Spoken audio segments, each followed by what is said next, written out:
Your light has a place in this world.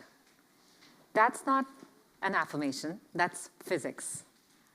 Light doesn't negotiate. It travels at 186,000 miles per second as wave and particle, both. It's two things at once. It's not that the light is fractured, it's the lens that fractures it. Have you ever felt like you're too much in one room and never enough in the other? I have. For 20 years, as a first-gen immigrant, I've been asked to do what light refuses. Choose this culture or that one, this version of myself or the other, professional or authentic. I used to think I was the problem until I realized it's not my complexity, it's this oversimplification of it. Let me show you what happens when you take a whole complex identity and try to stuff it in neat little boxes. I'm Southeast Asian, and I love single malt scotch. Strong. No frills, and definitely no umbrellas. And yet the whiskey brands, they miss my social feeds. As a former advertising executive, I thought that was intriguing until I realized what's happening. The algorithm is calculating I'm Southeast Asian, I'm a woman, probably knows my age, and as Heidi was saying earlier, knows pretty much everything about me, but has decided that this drink is not for her. It's like the data can only see one part of me at one time. That's not my problem. And that's just one algorithm. How does that manifest in my daily life? I grew up in India. I crafted my own career path at the intersection of advertising and journalism. Earned my street cred, working with agencies, publications. And then I moved to Florida, trailing my spouse's career.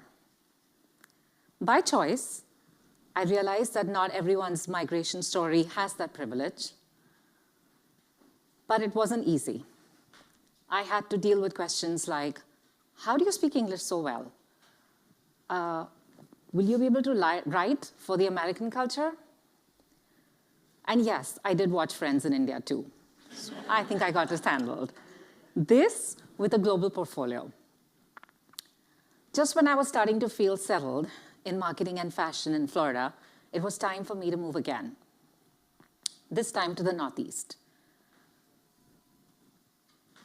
I didn't have to start from scratch. I started from experience, but pivots, layoffs, furloughs, oh my. Throw in parenting without a manual and without a family, and it's just a perfect recipe. All these moves and transitions got me thinking, I don't fully belong anywhere. Go back to India, I'm the American, the girl who left. Stay here, I'm perpetually explaining myself, and I could never do it right.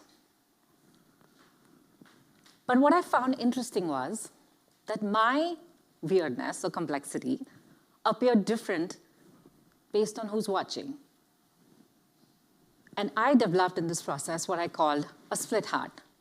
So at work, I am getting the job done, fully integrated, matching, code switching, and doing things what needs to be done. At home, I am speaking my native language, cooking my grandmother's recipes, moving to different rhythms. And if your playlist is anything like mine, it's Bollywood 1 minute and Guns N' Roses the next. Don't ask. It's just the way it is. I realized that when a well-traveled colleague is observing me, they are thinking, she's so plugged in, she's so with it, she got it. Then there's other people observing, thinking, she's so weird. She's the exotic one. She's the minority. And it took time for me to understand that it's the lens. It's the lens. It depends on who's watching me. So I looked into it a little further, and I thought of two things. My split heart happened because I migrated. Yours could look like you're handling two conflicting priorities. Ever tried parenting and working at the same time? You know the split. It's insane. Or you've moved cross-country. You didn't migrate out of the country, but you're handling many things at once. So you know what that split heart looks like. So I turned to research, and I used my lens, migration. And I thought, what does research say about this? This cannot be my brain. There's something happening. And I discovered that migration actually doesn't split us. It makes us more of who we are. A 2021 transcultural psychiatric study showed that migration has a fundamental effect on the brain. It rewires it in a way that we process identity differently. We become a hybrid of cultural identities. Another study on immigrants showed that we don't become less, but instead, our abilities increase. Our creativity, our risk-taking, our prejudice lowers. It's fascinating, isn't it? We don't become less, we become more. And then the paradox hit me. All these cross-cultural moves and risks, they expand us, but the system wants to shrink us. Institutions are still measuring us with the same boxes, demographics, psychographics, and algorithms are missing unlikely whiskey customers like me. I'm still buying the good stuff. I've just decided. So where do we go from here? My lived experience taught me to come up with a two-step antidote. The first step is that we stop flattening ourselves. We make a pact that we will belong the way we are. We won't be quick to assimilate. The second is we stop flattening other people, meaning don't just buy the sanitized LinkedIn version. Look into the whole story. There's a story that I promise you, everyone has a story that they're not telling you. Second is, when you've navigated multiple worlds, you now have a lens, and you have this gift of seeing what other people may have missed. So how do you act on it? You name that value. You call it what it is. Is it creativity? Is it innovation? Is it bridge building? What is that one thing that makes you different, or the other person who's navigating complexity different? So it's a long way. It's insight to impact. It sounds very simplistic.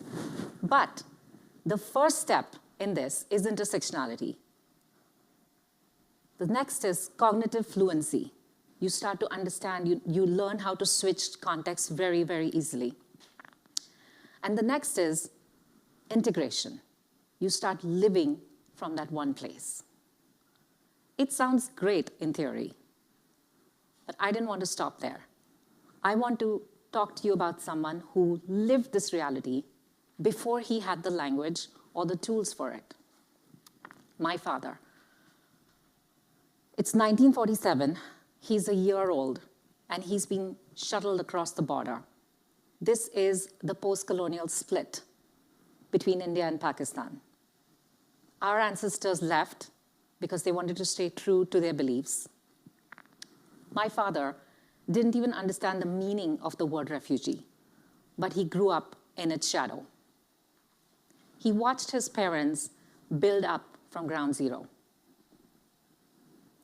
Barely got to finish high school, couldn't afford college, and he was lucky enough to meet a mentor, and together they started an electrical parts business. I picture his mornings, dust on his hands, handling electrical parts, learning 3 languages at once because clients came from everywhere, holding tradition and innovation both. On the one hand, keeping old suppliers happy, on the other, embracing new technology. He didn't call it cognitive flexibility. For him, it was any other Tuesday.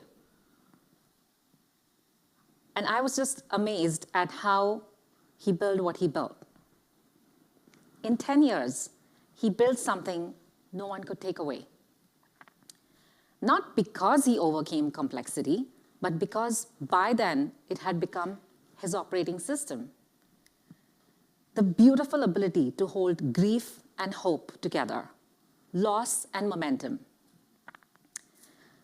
The bridging the gap between who he was and who he had to become was amazing. Then he met my mom. He fell in love with her. Her family was also uprooted by the partition. And my mom worked 1,000-odd jobs before she met him. And she decided to run their home so he could continue building. My mom always, to date, says to me that when you encounter a wall, look for the window. There's always a window. Together, they gave us the comfort they never experienced. I lost my dad at 14. I still remember the scene outside my house, his funeral. His employees, his partners gathered. Grown men crying.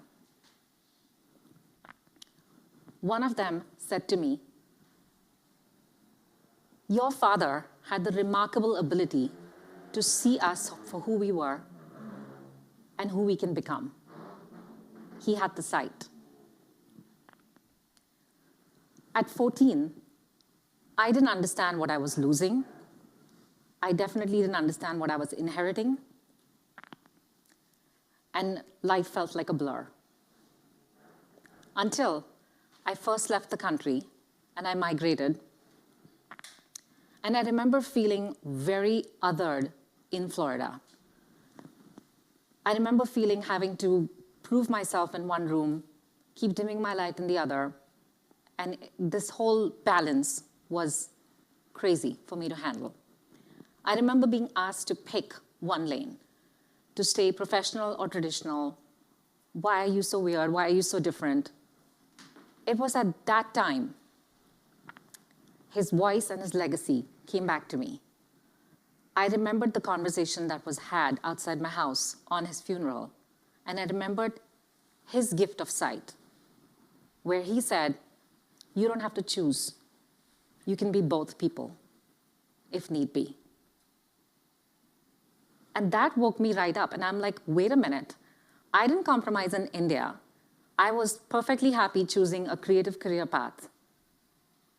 Why am I shrinking myself here? The pieces just weren't fitting.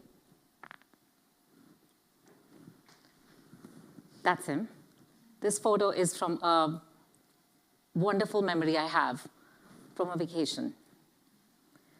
My father didn't get to see what my sister and I have built. Me with my multidimensional career.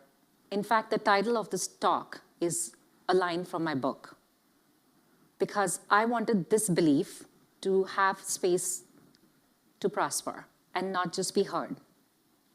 My sister, she became the engineer he never got to be. That's the inheritance, isn't it? When you build something from nothing, when you are the other, you don't see limitations, you see possibilities. And those possibilities, they live within the complexity. That's where innovation lives. And it's just not me standing here telling you this. I learned this from my father, who didn't have the language for it. He was living proof that complexity is not just survivable, it's generative. I had no intention of moving from my country or starting this life over and over, but every time I'm at a crossroads, this picture flashes in my mind.